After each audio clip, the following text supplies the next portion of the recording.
Bonjour à tous, avec l'aide de Dieu, nous allons étudier le Rambam, le 11e chapitre des lois de Shreinim, des lois relatives aux voisins. Perek Achadasar Alacha Aleph.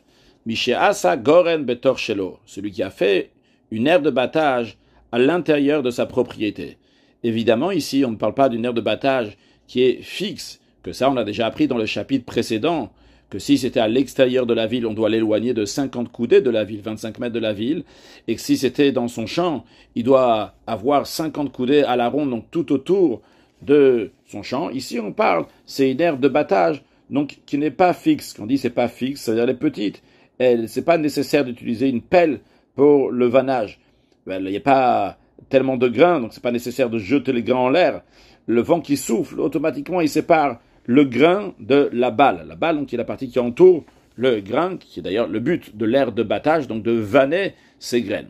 Donc cette personne, je reprends, qui a fait une aire de battage à l'intérieur de sa propriété.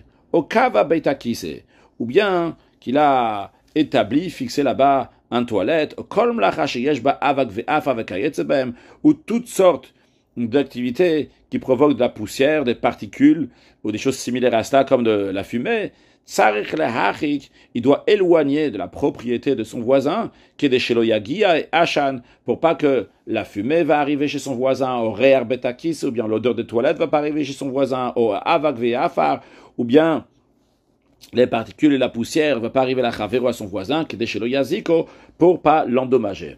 Même si c'était pas ce qu'il a fait automatiquement qui amène l'odeur, les particules, la poussière ou la fumée chez le voisin, mais c'est le vent qui s'associe à ce qu'il a fait pour faire ce dommage-là, Bet Yosem Lart, au moment où il est en train de faire ce qu'il a fait, ou Molicha et Afar, et ça amène donc la poussière, au Dehor et à Pishtan, ou bien les fibres de lin qui sont battues, Ve'amot, sous la balle, Ve'kayetzebaem, ce qui est similaire à ça, qui est donc conséquence de ce qu'il est en train de faire, ou Magiat Anachavero, et ça l'amène chez son voisin, mais c'est avec le vent qu'il s'est associé, c'est pas juste lui, eh bien, il doit s'éloigner, prendre une distance du domaine de son voisin, que les Sheloyagi ou Veloyaziku, pour pas qu'ils vont arriver et endommager son voisin, va filou à l'idée à Metsuya, pas seulement quand il y a un grand vent, on va dire, bon, il doit faire attention que là-bas, ça va pas arriver avec un grand, même si c'est un vent ordinaire, eh bien, ça aussi, il doit s'éloigner de manière que même un vent ordinaire va pas amener ces dégâts, ce dérangement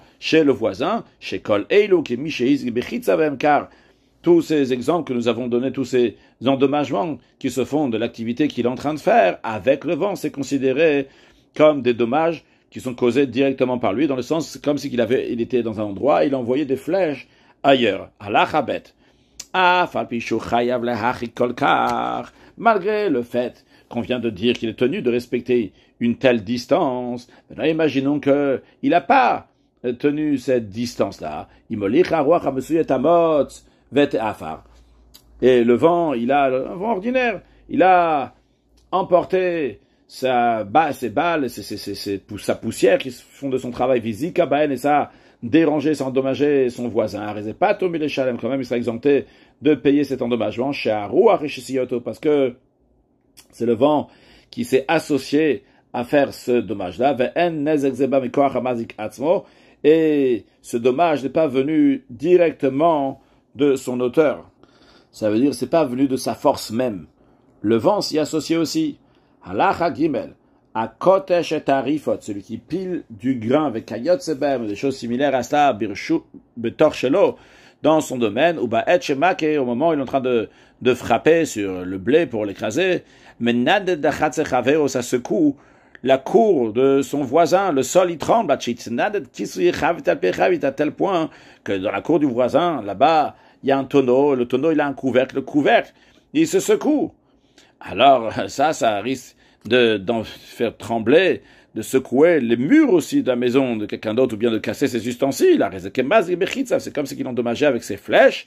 Il a le devoir d'éloigner ce qu'il est en train de faire du domaine de son ami, pour pas qu'il va le secourir, ou bien s'il n'arrive pas à s'éloigner, eh bien il va cesser son activité chez Mazeket qui endommage son voisin. Il a endommagé au moment où il est en train de secouer.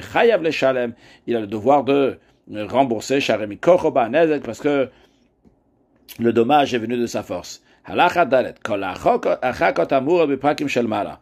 Tous les éloignements qu'on a appris dans les chapitres précédents, c'est dans les chapitres 9 et 10, imlo hichik, si celui qui fait le dommage s'est pas éloigné comme il devait. Vera chavero, et le voisin, il a vu, donc la victime, elle a vu. Veshata qui s'est tu. Areze machal, il a renoncé à son droit, qu'un jour il va dire à l'endommageur de dire, ça me dérange. Donc plus tard, il ne pourra pas se rétracter et dire, ah, écoute, ça me dérange, va-t'en, prends une distance. Verrou, mais ceci est à condition, chez on va voir clairement qu'en effet, il y a une preuve que la victime ait l'intention de renoncer à ce dommage, par exemple, si il a aidé physiquement à faire cet endommagement, par exemple, il a aidé à vanner ses céréales dans l'aire de battage qui est juste à côté de son domaine, donc il a montré que ça ne le dérangeait pas, ou chez Amarlo Lassot, ou bien que la victime, donc le voisin qui est victime maintenant, il a dit à celui qui faisait le dommage, il dit vas-y fais ton travail, ou chez Asabetsido Bloachaka, ou bien qu'il a vu qu'il a fait ce travail-là, donc juste à côté de chez lui, sans s'éloigner, sans prendre une distance, et il s'est tué, il n'a pas protesté sur cette activité. Eh bien, par cela, le voisin qui endommage, il a acquis le droit de faire cette activité qui endommage, et l'autre voisin ne peut plus protester,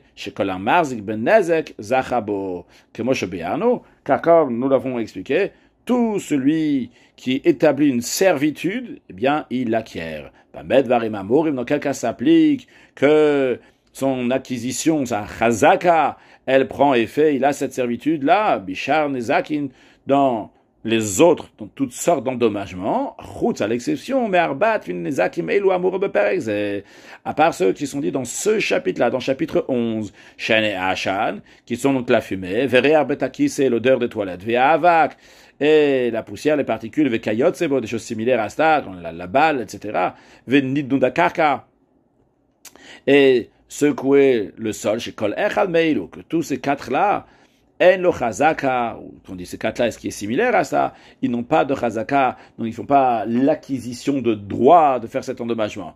Même si la victime, elle s'est tue pendant plusieurs années, il peut se rétracter, est obligé à prendre une distance et éloigner son endommagement. De même en ce qui concerne le préjudice de la vue, c'est que si quelqu'un a la possibilité de voir de son domaine à domaine donc de l'autre, mais pas comme chez Tsaïch, la Mechitza, dans un endroit où il y a besoin de faire une barrière entre les deux, une clôture pour pas qu'ils vont se voir, il peut l'obliger à faire une barrière à tout moment qu'il voudra, même des années après qu'il n'y avait pas de clôture entre les deux. Il n'y a pas sur ça une chazaka, un droit d'acquisition qui est fait, comme on a déjà expliqué dans le chapitre 2 de les lois de Shrenim. Pourquoi ils sont différents, ces endommagements-là, des autres endommagements? Dans les autres, on a dit, celui qui fait l'endommagement, il acquiert le droit de faire l'endommagement. Et sur cela, on dit, non, il n'y a pas d'acquisition, il n'y a pas de chazaka. La raison, elle est, les fichiers parce que c'est des endommagements qui sont pas supportables pour les gens. Donc, nous, on dit, il y a une chazaka, une évidence qu'il n'a pas renoncé. Parce que ça, c'est un endommagement, donc, qui reste toujours. Et par contre, s'ils ont fait un kinyan, donc ce qu'on appelle un kinyan soudar, ils ont fait une acquisition officielle chez Machal bin Zakim Eilu, que la victime, elle renonce et qu'elle dit c'est bon, ça me dérange pas de ces endommagements-là, et il ne peut pas se rétracter et lui demander d'éloigner son endommagement. Celui qui a établi, il a l'habitude en tout cas de faire un travail qui est lié avec le sang, par exemple, il fait des saignées, une vélote, ou bien des carcasses, des cadavres d'animaux, des choses similaires à ça, comme à l'endroit où il est. Et donc, les corbeaux, bien des oiseaux similaires à ça, ils vont venir, il a la dame, parce qu'il y a du sang là-bas, ils vont manger de ce sang. Et il dérange son voisin, qui est juste à côté. Par leur cri, leur Sifla, je ne sais pas si on dit comme ça, donc le bruit que les oiseaux ils font, au badam chez Beraglem, ou bien avec le sang qui est sur leurs pieds, parce qu'ils vont prendre du sang, après sur leurs pieds il y a du sang, et avec ce sang-là qui est sur leurs pieds, chez Yoshumalaïlanot, ils vont s'asseoir sur les arbres du voisin, ils vont salir les fruits qui est chez le voisin avec leur sang. Si son voisin il était délicat ou bien malade, que ces cris-là va l'endommager. Au chaperot, shelo nifsadim lobadam, ou bien que ses fruits sont perdus, il les perd à cause de ces sangs-là. Chayav, le vatelotam, lacha, l'endommageur, il doit annuler ce travail-là. Au yachik, ou bien il va s'éloigner, jusqu'à qu'il n'y a pas d'endommagement qui va venir à son voisin. Chez Nizakzeh, domel re'arbetakis, est-ce que cet endommagement, il ressemble à l'odeur des toilettes de Kayotsebo, similaire à ça, qu'on a dit, She'en lo chazaka, qu'il n'y a pas de droit qui est acquis sur ces choses-là. Aussi, de même, bne mavo yubne chatzer, les gens d'une impasse, ou les gens d'une cour, même Ouman, que parmi eux, il y en a un qui est devenu un artisan, Velo Michubo, ils n'ont pas protesté, et donc, Share Herzik, et donc il a acquis le droit de faire son travail, et les gens y rentraient, il y avait des va-et-vient pour acheter, ils ont bien dit, Lo Herzik Bidavarze, sur le deuxième point, sur le fait qu'il y a du va-et-vient, sur ça, il n'a pas acquis ce droit-là, que les gens pourront toujours rentrer, et donc les voisins, à tout moment, ils peuvent l'empêcher de dire « On ne veut pas dormir à cause des gens qui rentrent et qui sortent. » Donc c'est vrai que tu as le droit de faire ton travail, tu as acquis le droit de faire ton travail ici. Donc bien que ce travail-là, ça nous dérange, ça fait du bruit, ça est à la chazaka. Sur ça, on ne peut pas discuter. Mais en ce qui concerne donc vendre ici, ça non, tu peux faire ce que tu veux ici, et après tu vas le vendre au marché ou ailleurs. Chez Kavuao, car ça aussi, donc c'est aussi un endommagement qui est fixe, comme la fumée et la poussière, les particules, qu'il n'y a pas de chazaka sur ça, il n'y a pas acquisition de droit, et que le voisin peut toujours protester à ça avec Azeh, Horu, Ageonim, ainsi aussi, ont stipulé les Géonim, donc les Rabbanim qui étaient avant l'époque du Rambam. Halachavav, Misheherzik ben Nezek, Sheyeshlo Chazaka. Celui qui a acquis le droit de quelque chose qu'on peut faire l'acquisition du droit. Quand je patachalon, par exemple, il a ouvert une fenêtre à travers laquelle il peut regarder sur le domaine de l'autre, ou evir amatamaim, ou bien qu'il a fait passer un canal d'eau à côté du mur de son voisin, ou sheloyichik mashera ou ilahachik, ou bien qu'il n'a pas pris une distance comme il fallait prendre son voisin, comme on a appris dans les chapitres précédents, et celui qui a acquis ce droit-là, il dit, c'est toi qui m'as dit de faire, ou bien il dit, tu n'as pas dit de le faire, mais tu m'as renoncé, et après que tu as vu, tu as dit c'est bon, explicitement tu m'as dit c'est ok, ou bien que tu as déjà vu dans le passé qu'il y avait ce dommage-là, tu t'es tué, et tu n'as pas protesté. Donc, d'après ce qu'il dit, l'endommageur, il a acquis le droit. Il a une vraie chazaka. C'est-à-dire qu'il y a que lui pense qu'il a une chazaka, il y a une vraie chazaka. Quand on dit au début de la il a fait une chazaka. Il a fait quelque chose qu'en général, il n'aurait pas dû faire.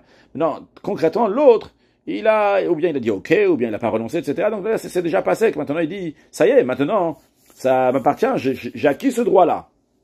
Mais la victime, elle dit, Arshav ou Sheraïti? C'est maintenant que j'ai vu, Velo Yadatimi Kodem. J'étais pas au courant avant. Au Shamar. Ou bien il a dit que Sheraïti Machiti Bcha. Il dit, bien sûr que j'ai protesté dès que j'ai vu. Ve'ata Omer. Et à chaque fois, toi, tu me dis, Ata Achiko Esta. Oui, t'inquiète pas, je vais m'éloigner, ou bien, je vais boucher cette fenêtre, je vais arrêter cette activité. Ve'ata Matreotimi Yom El Yom. Et toi, tu me repousses de jour en jour, comme ça va devenir fixe, ça y est, ça fait déjà tant et tant de temps qu'il est là-bas. Et bien, dans tous ces cas similaires à la Nizak, la Viraya, c'est à la victime de ramener une preuve qu'il n'est pas au courant jusqu'à présent de ce dommage-là, vu que l'endommageur, il a une chazaka sur ça, et il savait déjà depuis un moment qu'il fait ça. Donc la règle est là, celui qui sortir, enlever quelque chose de son ami, c'est à lui de ramener une preuve.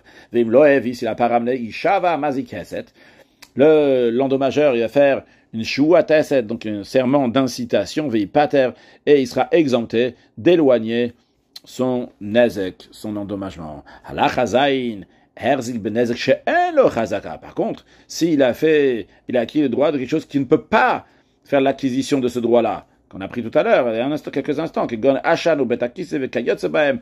par exemple, la fumée, l'odeur des toilettes, des choses similaires à cela, mais l'endommageur, il dit, c'est vrai que je ne peux pas faire une chazaka de ça, mais moi, c'est un cas particulier, parce qu'on a fait un kinyan soudar, on a fait une acquisition, dans laquelle on a fait une affaire, on s'est mis d'accord que je pourrais faire ces choses-là, donc c'est cette fumée, ou bien l'odeur des toilettes, etc. Eh bien, la mazik, la viraya shekanomiyado, c'est à l'endommageur de ramener une preuve qu'en effet, il y a eu un kinyan souda sur cela, vimlo e viraya, et s'il a pas de preuve, il shava nizakeset chez le kanomiyado akar, celui qui s'est fait endommager, donc la victime, va faire un serment d'incitation qu'il n'a jamais fait ce kinyan soudar-là, vi salek ze zeko, et l'autre, le voisin, va devoir enlever son endommagement. Conclure avec un mot de chassidout, on parle de shvua, de serment. L'expression de shvua vient aussi dans le langage de sova, qui veut dire rassasié, et l'idée spirituelle d'une shvua, c'est qu'on donne une force particulière à la personne, d'où aussi la raison pour laquelle qu'on fait jurer la neshama avant de descendre ici-bas qu'elle va bien se comporter. C'est pas juste une shvua, mais c'est aussi une mazazba qu'on est en train de maintenant rassasier la neshama, on lui donne toutes les forces pour étudier la Torah, accomplir les mitzvot et accueillir Mashiach now, une excellente journée.